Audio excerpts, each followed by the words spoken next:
I wish I could look at myself in the mirror without being disgusted at what I see. I can tell my friends to be strong and to love themselves, but I can't do it myself. I feel worthless, like I don't deserve to be loved.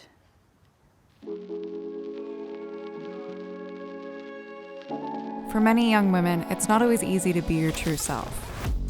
Kung Fu is a new series from the CW about a badass Chinese-American woman named Nikki Shen who uses her fighting skills to protect her community. While her friends and family know that Nikki has practiced Kung Fu, the extent of her skills remains a secret, for now. In partnership with the CW, we asked teen girls to share their secrets and invited other women to read them to better understand the challenges these women have overcome.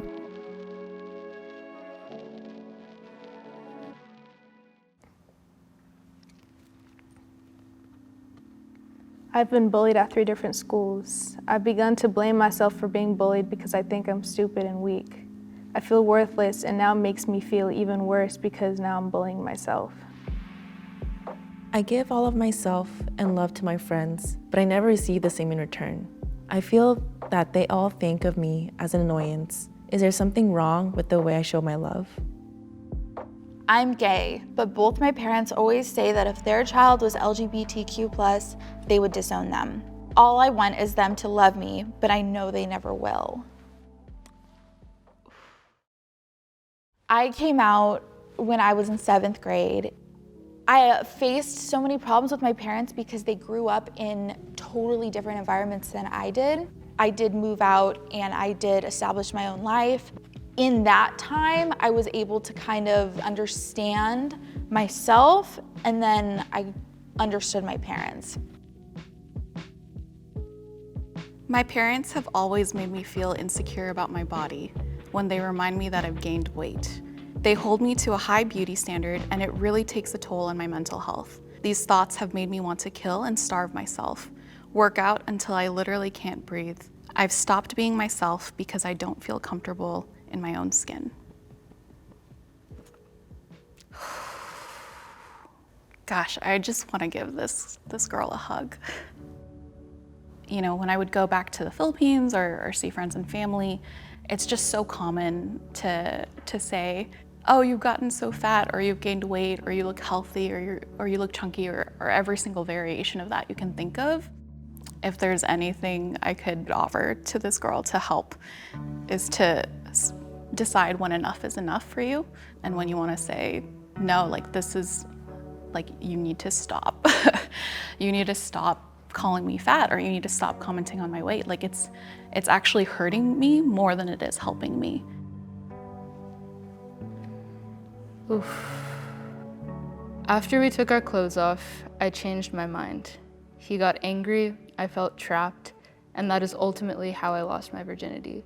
I haven't slept well since, and I still feel ashamed about it. Now, I'm too afraid to get close to anyone. I can't trust anybody.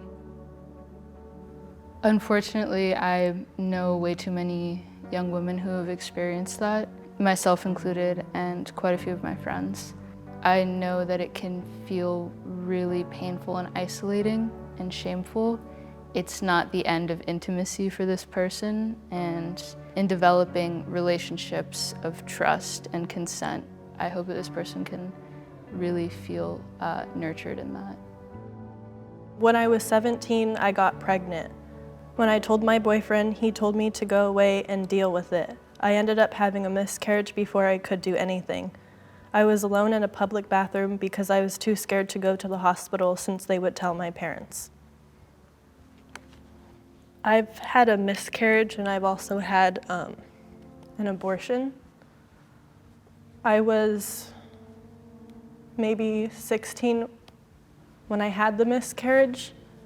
If you're 17, you're probably in high school, and there's counselors that you can talk to. You probably have some friends that you can talk to that you might not even know can relate with you, because once I told one of my friends, I found out that she also had a miscarriage around the same time that I did. There's definitely a lot more girls and women out there that you can talk to. I hate my physical appearance, my cheeks, my upper back, my skin complexion, especially my waist. All of my friends have a flat stomach, and it makes me feel terrible. I'm self-conscious and worry about everything, from the way I talk to my personality. I definitely feel every word on this secret because it's the way I feel. There's always this standard, like of having a flat stomach and like having like a thigh gap, and I don't have any of those things. Like, I was bullied a lot for the way I look. Bullied a lot for things I can't change about myself, like my facial features. And it was during moments like those where I realized, like, why the f do I care about what everyone else thinks about me? I don't know what changed within me, but I realized like that was such a downward spiral that I couldn't get myself out of, and I need to get myself back up.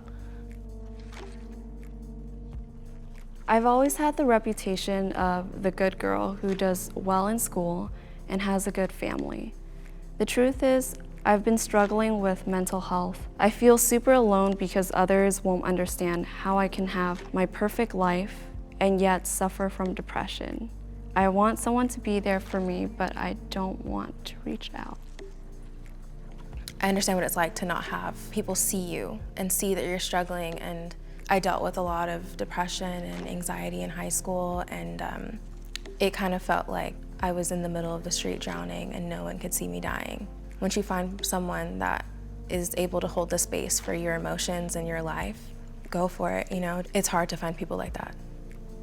I got a great scholarship for 4 years, but I'm not happy. I feel like I just have to please my family because it's what's expected of me. I've been suffering from depression, stress eating, starving, and having anxiety all the time. I'm too scared of what people have to say if I tell them I want to drop out of school to find my happiness.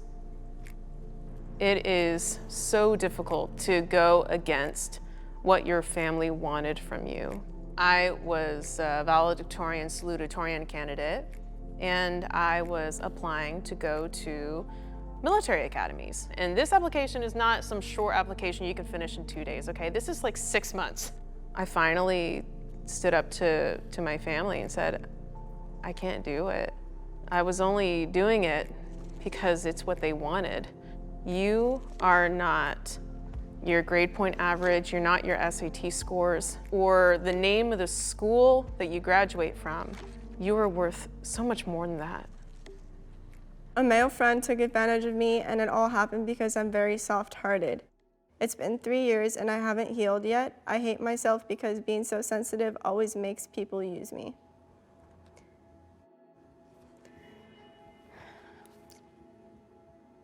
I feel like it happens to a lot of girls. I was very skeptical at first, but this person really tried his best to make me feel comfortable and make me open up and be vulnerable. And after we talked for a while, he kind of just kept, begging for more and more. And it ended up that he had a girlfriend, and he ended up telling her and the people that I was around also that I went into his room and I begged him to do things with me, and that if he didn't, that I said I'd kill myself because I had a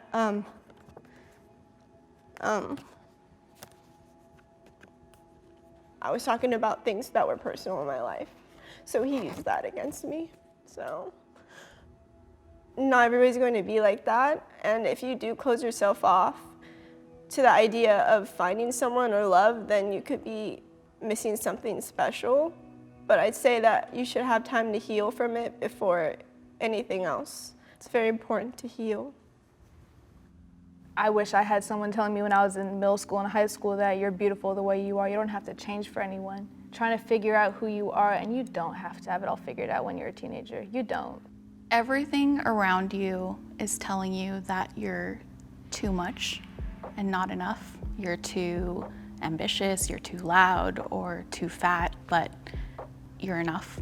We are told every day what we should look like, what we should think, how we should feel, and the fact that we are in a place now where we can stand up and we can say, that is not me, that is not what I want to look like, that's not how I want to feel, and I'm going to tell you, take it or leave it.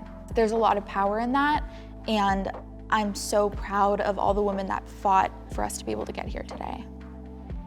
Thank you to the CW for sponsoring this episode. And thank you to all the women who participated. Make sure to tune in for the premiere of Kung Fu on April 7th at 8/7 Central. Or stream it free the next day, only on the CW.